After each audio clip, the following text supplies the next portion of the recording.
Good afternoon and welcome to NYFP. This is your weekly technology segment from the NASDAQ. The losses in the broader market dominated headlines this week. The market saw choppy trading heading into the weekend, and the Dow, NASDAQ, and S&P 500 all tried to pair earlier session losses. Now, the latest earnings reports and developments from the tech sector were pretty much buried under a sea of red. Rumors about the iPad 3 and iPhone 5 continue to make the rounds. While this may keep Apple fans on their toes and waiting with bated breath, it may be a while before any of those rumors are officially confirmed.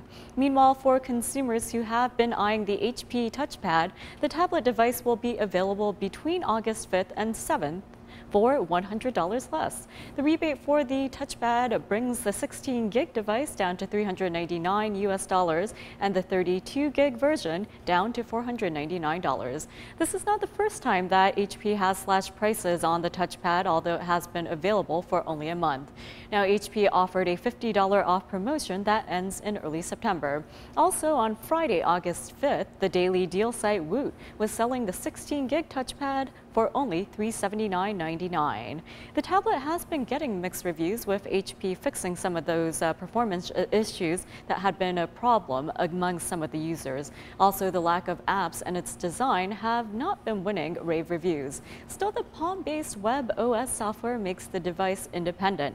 HP acquired Palm in 2010, and in turn, the company does not have to rely on other competitors for its OS software. Only time will tell whether HP's entry into the tablet device category will hurt its traditional PC business. And moving on to other gadget news, Sprint will be releasing the Samsung Conquer for 4G. The smartphone will mark one of the first devices to come in below the $100 level. That is with a 2-year contract from Sprint and a rebate. The Samsung Conquer is an Android-based device that features a 1 GHz processor and a 3.5-inch touchscreen. The 4G smartphone will go on sale later this month on August 21st. And last but not least, the latest data from the International Data Corporation show that sales of Apple iPhones during the second quarter of this year helped lift the company to the top of the smartphone list. During the latest quarter, Apple sold 20.3 million iPhones, helping to secure 19.1% of market share.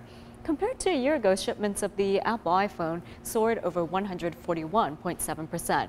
Meanwhile, Samsung came right behind Apple. The company's shipments jumped by a whopping 380.6% year over year in Q2. Now, Samsung has been seeing a spike in sales due to the popularity of devices such as the Galaxy S. Although Apple and Samsung reported stellar results, Nokia's smartphone shipments slid over 30% in the second quarter of 2011 compared to the same quarter last year. Still, Nokia secured the top spot in terms of total mobile phone shipments, selling 88.5 million phones. And that does wrap it up for a weekly tech segment from the NASDAQ. Thanks for watching and have a great weekend.